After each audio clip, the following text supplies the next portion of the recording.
ഇനി അടുത്തതായിട്ട് വരുന്നത് മെസോമോഫ്. മെസോമോഫ് ആണ് നമ്മളെല്ലാവരും സ്വപ്നം കണ്ട് നടക്കുന്ന ഒരു ശരീരം എന്ന് പറയുന്നത്. വർക്കൗട്ട് അതിന്റെ എക്സാമ്പിളാണ് ഈ പയ്യൻ ബിലാൽ എന്ന് പറയുന്ന ഈ സുഹൃത്താണ്, എൻ്റെ സുഹൃത്താണ്. നേരത്തെ ഞാൻ പോയിക്കൊണ്ടിരുന്ന ജിമ്മിൽ വർക്കൗട്ട് ചെയ്യാൻ വരുന്ന പയ്യനാണ്. ആ പയ്യൻ നോമ്പ് സമയത്താണ് ഞാൻ ഇതെടുത്ത് ഈ ഫോട്ടോ എടുത്ത്. എന്നിട്ട് അവൻ്റെ ഫിസിക്ക് കണ്ടില്ലേ, അവൻ പ്രോട്ടീനോ ഒന്നും കഴിക്കാറില്ല, ചെറിയ നോമ്പിലാണ്. അവൻ കിട്ടുന്ന ഫുഡും കഴിച്ച് വർക്കൗട്ട് ചെയ്യുന്നുണ്ട്. വർക്കൗട്ട് ചെയ്യാതിരുന്നപ്പോൾ മസിൽ മാസ് കുറവായിരുന്നു. വർക്കൗട്ട് ചെയ്ത് തുടങ്ങിയപ്പോഴത്തേക്ക് നല്ലൊരു എസ്തെറ്റിക് ഫിഗറുകളോട്ട് പുള്ളി എത്തിയിട്ടുണ്ട്. വളരെ അടിപൊളിയാണ്, ശരി നല്ല ആനിമേ ക്യാരക്ടറൊക്കെ പുള്ളി ടീച്ചറൊക്കെ കാണാൻ അവൻ്റെ ഫോട്ടോ എടുത്ത്.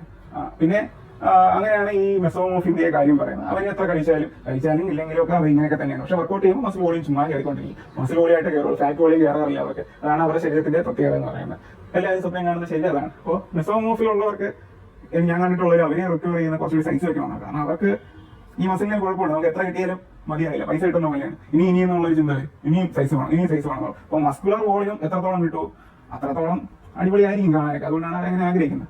അപ്പോൾ അവർക്കുള്ള മസ്കുലർ വോളിയം എങ്ങനെ കൂട്ടാമെന്നുള്ളത് കമന്റ് ബോക്സിൽ നിങ്ങൾ മെസോമോഫ് എന്ന് കമന്റ് ചെയ്ത് കഴിഞ്ഞാൽ മെസോമോഫിനുള്ള വർക്കൗട്ടും ഡയറ്റ് പ്ലാനും ഞാൻ സെൻഡ് ചെയ്ത് തരുന്നതാണ്. അപ്പോൾ മെസോമോഫായിട്ടുള്ള ആരെങ്കിലും ഈ വീഡിയോ കാണുന്നുണ്ടെങ്കിൽ തീർച്ചയായിട്ടും കമന്റ് ചെയ്യുക. ഇൻസ്റ്റാഗ്രാമിലാണ് കമന്റ് ചെയ്യാം. ഓക്കെ.